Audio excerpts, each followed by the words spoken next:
कि मस्जिद जो है ना वो ऐसी जगह नहीं है जो बदली नहीं जा सकती। हमारे मंदिरों में क्या समस्या है, मंदिर और मस्जिद में अंतर समझ लीजिए आप।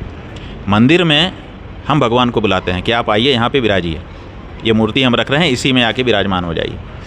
तो भगवान कहते हैं कि भाई देखो हमारा सम्मान है, अगर हमको बुला रहे हो और हमको वहाँ पे स्थिर रूप से रखना चाहते हो तो पहले वो जगह हमारे नाम करो, क्योंकि तुम्हारी जगह रहेगी तो कभी भी तुम कहोगे कि हटिए। तो ये हम नहीं स्वीकार करते। हम जहाँ बैठ गए हमको हटाने वाला कोई नहीं होना चाहिए।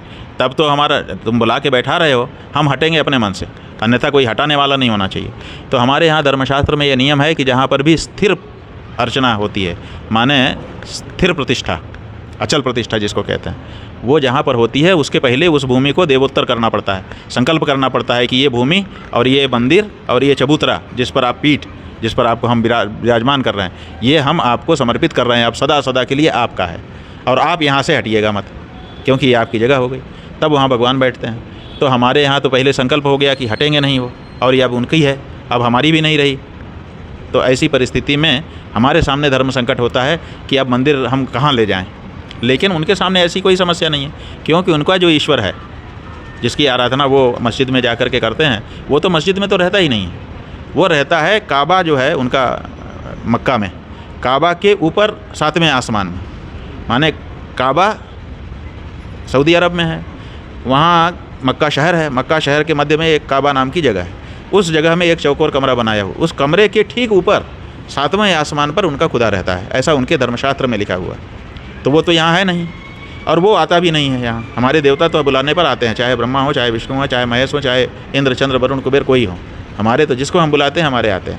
उनका खुदा कभी नहीं आता है, वो 7वें आसमान से नीचे नहीं आ सकता, उसकी अपनी महिमा है कि उससे नीचे आएगा तो छोटा हो जाएगा, जो भी उनकी बात है। उसका दूत आता है, तो दूत थे मोहम्मद पैगंबर, अब तो कोई दूत भी नहीं आएगा, और वो भी आकर के संदेश दे करके चले गए। अब आता है एक जिब्राइल नाम का ऐसा दूत है जो आता है मस्जिद में, और अगर वहाँ पे घंटी वंटी नहीं बज रही है, वहाँ पर उन्हीं के जैसा वातावरण है, तब वो ठहरता है। अगर वहाँ घंटी, अगर जो हिंदुओं की चीज़ें हैं ये सब बज गई तो वो आता ही नहीं है एक बार, और वो आएगा, आकर के खड़ा होकर देखेगा अब ये नमाज जो पढ़ रहे हैं सही से पढ़ रहा है कि नहीं, भावना है कि नहीं, तो दर्ज करता है, और वो खुदा को जाके बताता है कि एक बंदा है धरती पर जो तुम्हारे लिए ये इबादत इतनी इतनी इतनी इबादत कर रहा है, वही दर्ज करता है। उसका नाम है जिब्राइल। अब जिब्राइल केवल आता है, और कोई ज़रूरी नहीं है कि मस्जिद में पढ़े, नमाज पढ़ना चाहिए। वो जहाँ नमाज बिछाया मुसल्ला और उसके ऊपर जमाज पढ़ ली, तो ये तो ट्रेन में भी पढ़ लेते हैं, चलते में, बस स्टैंड में पढ़ लेते हैं, सड़क पर पढ़ लेते हैं, कहीं भी पढ़ लेते हैं। ज़रूरी नहीं है कि मस्जिद हो। मस्जिद है तो ठीक है, एक वातावरण है, सुविधा है, लेकिन मस्जिद में कोई ऐसी उनकी बाध्यता नहीं है कि उसको एक जगह से दूसरी जगह नहीं कर सकते। इसलिए उनको दूसरी जगह दे दी जाए, वहाँ वो शिफ्ट हो जाएँ, बना ली जाए। जब